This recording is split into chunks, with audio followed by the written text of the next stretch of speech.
All right, beauties, today we are doing a really fun giant set workout that focuses mostly on the booty and legs.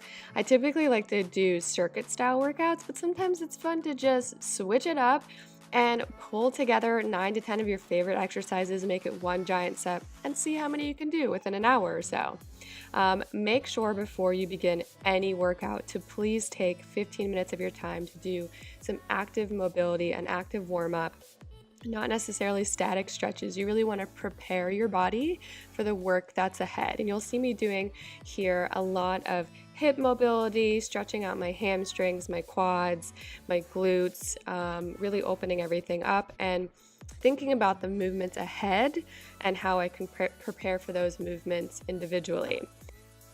I can tell you the second that I started incorporating mobility before every single one of my workouts and even after, my training success changed drastically. So I really challenge you to take the time, at least 10 to 15 minutes before. If you guys would like me to show you a full lower body and upper body mobility routine that you guys can do before any upper or lower body workout, leave a comment in the comment section below and let me know, and I will put that on the docket. So with that being said, let's get into the workout.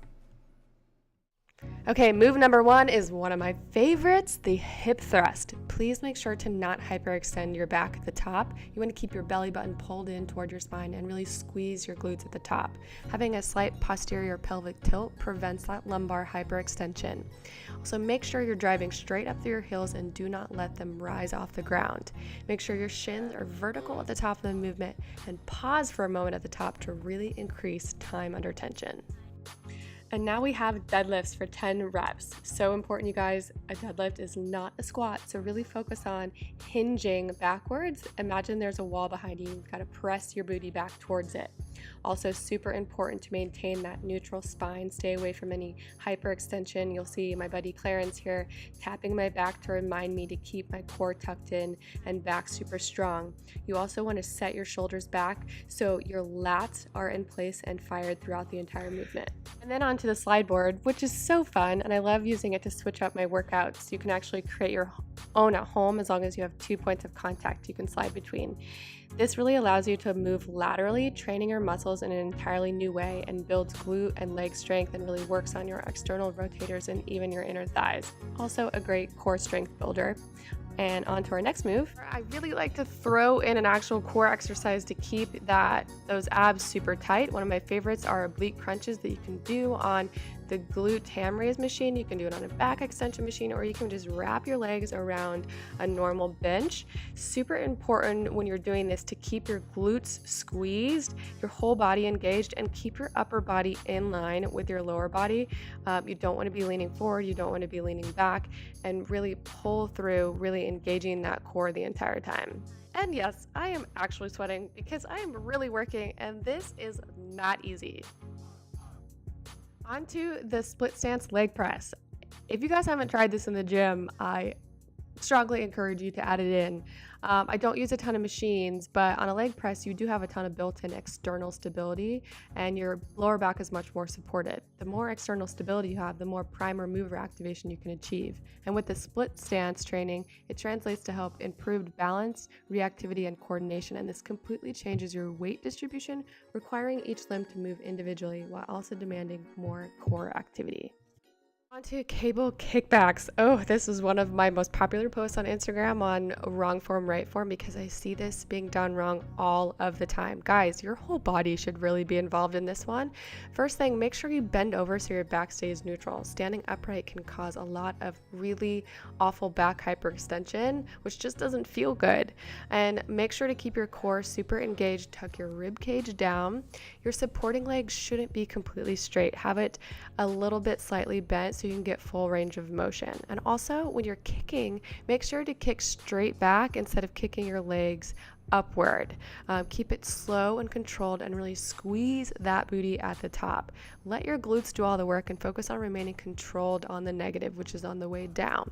You will notice though that my entire upper body is also engaged. My lats are engaged, my core is engaged, and you really don't have to go super heavy on this one to see results.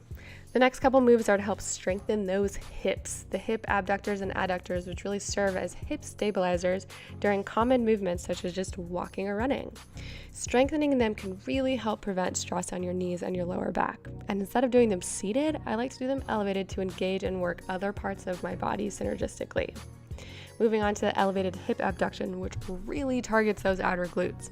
Again, doing it elevated challenges your stability, engages those glutes better, and forces you to work other parts of your body.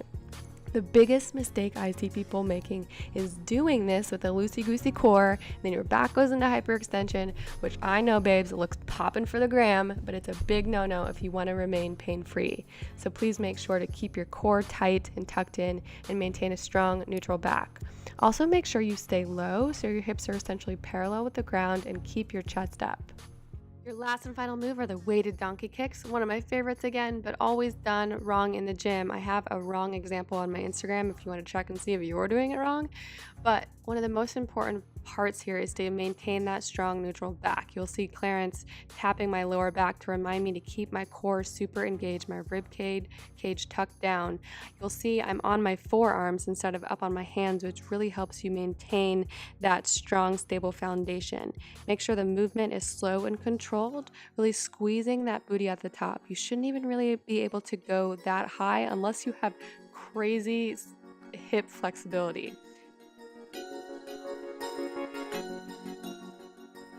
All right, babes, that was your 9 exercise circuit. It killed me the first time. You just want to repeat it as many times as you can, maybe 3 times altogether within an hour, and then that will be the end of your workout. All right, guys, I hope you enjoyed that workout. First of all, I know a lot of YouTubers put on like a full face of makeup for this part, but this is just me. This is what you get. This is the real deal. But I also get a lot of questions about what I eat before and after workout, and I actually don't eat a lot before my workout, especially if it's in the morning. Oh, well, really, if it's in the morning. Because I eat a pretty big meal for dinner and I include a lot of carbs, so my glycogen stores are already full. I don't really necessarily need to eat right before a workout in the morning, and also I'm in sort of a fasted state, so my body is burning more fat when I'm working out, but also building muscle, and then I like to refuel after with carbs to fill those stores, especially if I'm trying to build muscle. If you are going to eat before, make sure that you eat not right before. Make sure it's at least 30 minutes, probably an hour before, and have something like really easily digestible, whether that be banana, oatmeal, apple with peanut butter, and then afterwards you can have a bigger meal. And afterwards as well, like, it's not like you have to be like, oh my god, I have to get protein within 30 minutes. I mean, you don't really have to do that. I like to have a meal, or like today I'm gonna make a protein shake. But as long as you get it within a few hours, you're fine. You don't need to rush to like bring your protein shake to the gym, and and if you're having just protein and water, I recommend having something that has a little bit more nutrients, whether it has greens or fat or carbs. I mean, carbs, people forget, are just as important to recovery and muscle growth as protein. So you want to make sure that you get a balanced meal or have a shake, which I'm going to show you what I do after your workout. Okay, so we are going to make a protein shake today with Orgain protein. It's plant-based. It's my favorite in the world. This is not sponsored by Orgain. I just literally love them. Again, it's plant-based. This was actually developed by a doctor who had cancer and really just wanted to have a clean protein. So let's see. Let me just tell you. It's dairy-free, soy-free, gluten-free, lactose-free, vegan, non-GMO, and it's only got 1 gram of sugar. I mean, guys, that's pretty incredible. And it's plant-based, and I really try to stay plant-based as possible, or plant-rich is kind of how I feel. I still eat meat. I still have dairy once in a while, but I'm trying to transition into more of a plant-based diet. So we're going to make, with their new flavor, which I'm so excited about, cookies and cream, we're going to make a banana cookies and cream shake. So here we go. Okay, so we're starting with my Vitamix, which I absolutely love. It's the best blender in the world. And start with 1 cup of almond milk, and you always put the liquid in first.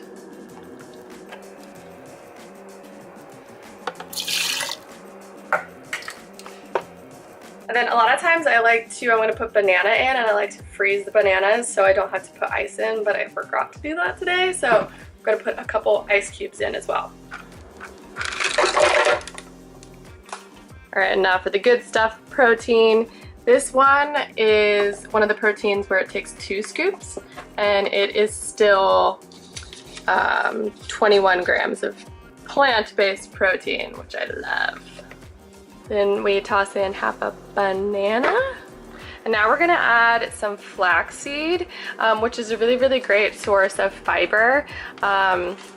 I would honestly say that fiber is one of the things that people forget about the most, and on average, the average American is only taking in about 10 to 15 grams of fiber a day, which is crazy. You should really be aiming for more, closer to 40 to 60. And if you're eating really plant-based and having a lot of greens and veggies, you should be able to meet that pretty easily. I only now eat like twice or maybe 3 times a day, so sometimes I like to add in fiber. But also, most people aren't eating that many vegetables. So if you ask a normal person how many veggies they've eaten by like 2 p.m., normally none.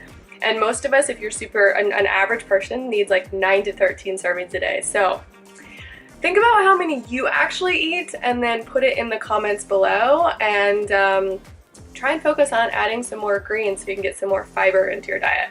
And usually I would actually, like any smoothie I'm doing, I would normally add frozen spinach because you can't really taste it, and it's just an extra boost of vitamins and minerals and greens, but I've had so many today already and I'm gonna have them later, so I'm just gonna keep it as is.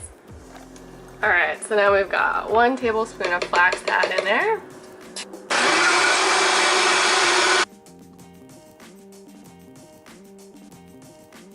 All right, guys, and now it's time for the taste test. Let's see. Oh my God. Okay, I don't know why I haven't been using this one more often because it's freaking delicious. Guys, again, this is not an ad. I just really love them, and I think that you guys should all buy Orgain. I'm just saying. Seriously, not an ad. You can buy it at Costco, Amazon, Whole Foods. It's everywhere because it's taken over. But anyways, I love you guys so much. Thank you for watching this video. I hope you enjoyed it. If you do, please make sure to give it a like. Comment below what maybe you would like to see next, or just how much you love me, because I love all of you. And maybe hit that bell so you know when the next time it's coming around. And I love you guys so much, and I will see you next time.